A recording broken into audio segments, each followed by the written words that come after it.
नमस्ते, मैं किरण यादव। साहब इजराइल जाते हैं और ईरान पर हमला हो जाता है।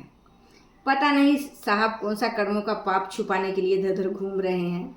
अब इस एप्स्टीन फाइल से भी कोई बड़का फाइल है जिसको छुपाने के लिए साहब घूम रहे हैं, तो बड़ा दुर्भाग्य की बात है, क्योंकि एप्स्टीन फाइल ही लोग पढ़ लिया है तो उसमें मन में घिन्ना पैदा हो गया है। लेकिन फिर भी साहब इधर उधर घूम रहे हैं।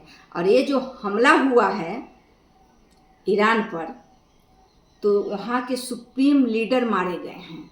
उनको हम सिकंदर कहेंगे, क्योंकि इसलिए कहेंगे कि उन्होंने लड़के मरना पसंद किया, न कि गिदड़ों की तरह सर छुपाते फिरे। इसलिए वो सबसे बड़ा महान योद्धा थे, इसलिए उन्होंने लड़ना चुना, छिपना नहीं। अपने देश की जनता को पीठ नहीं दिखाए, सामने से सीना दिखा करके लड़े हैं।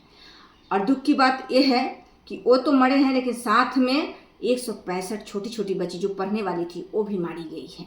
ये बड़ी ही दुर्भाग्य की बात है। इसके लिए जितना खेद प्रकट किया जाए उतना कम पड़ेगा, क्योंकि हमारे देश के साहब तो ऐसे हैं जिनको कोई फर्क ही नहीं पड़ता। उनका नाम एप्स्टीन फाइल में आया हुआ है।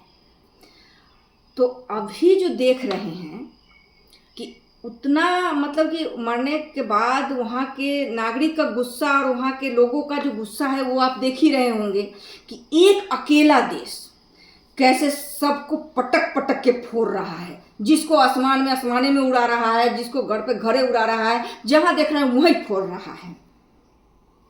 अब वो एक लीडर के चक्कर में तो वो उतना करके रख रखा है, 10 देश से अकेले भिड़ा हुआ है। लेकिन उसमें साहब को क्या जरूरत पड़ी थी जाने के लिए, जब साहब को पता है कि दुए दिन के लड़ाई में अमेरिका को चले गए थे पैर पकड़ने के लिए, तो फिर किस लिए ऐसा बात में जाना है, सामने दिखावा करना है कि हम भी हैं इसमें।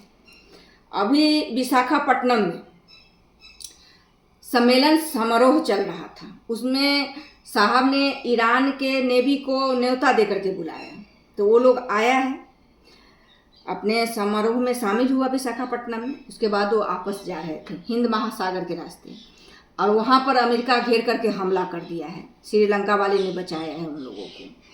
तो आप बताइए कि कोई गेस्ट आपके यहाँ आता है और उस पर हमला हो जाता है, तो उसका जिम्मेवार कौन होगा? आप ही हुए। और आपके घर में कोई दूसरा घर वाला कैसे घुस करके मार दिया किसी और को? आप कहाँ थे? आपने क्या अपने गेस्ट का केयर किया? क्या देखभाल रखी आपने? एक तो वो नज़रों में आप आ गए हैं कि ये दोस्त को पीठ में खंजर भोंकता है, चाहे बात कुछ भी हो। और दूसरा ये कि ये जो भक्त हैं इनको तो लाज शर्म है नहीं, ये मेरी आईडी पर आकर के गाली लिखते हैं। अगर वो अपने इधर बम गिराया तो उसमें जब तुम फूटोगे तो हम भी तो फूटिए न जाएंगे तुम्हारे साथ साथ। तुम जैसे घून के साथ तो गेहूं भी पीसिए जाएगा। तो क्या उसको भी, बम गिराने वाले को भी गाली गलौज लिखेगा जाकर के टिकिया? तुम लोगों ने तो देश के साथ गद्दारी करके लूट लूट करके अमेरिका में एक शहर बसा रखा है, वहाँ तू भाग जाएगा। लेकिन हम जैसे नागरिक को तो कैसे भी करके इसी देश में रहना है। हिंदू कह करके सबको बोल बोल करके सारे को हिंदू बना बना करके हिंदू के बीच के गद्दार तू ही सब है।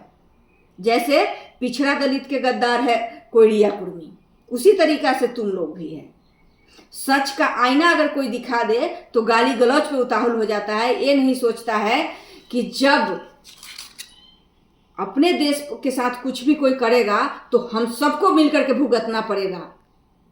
तब साहब का थाली ताली डांस साथ नहीं देगा, सब फूटेगा साथ में, हम भी और तुम भी।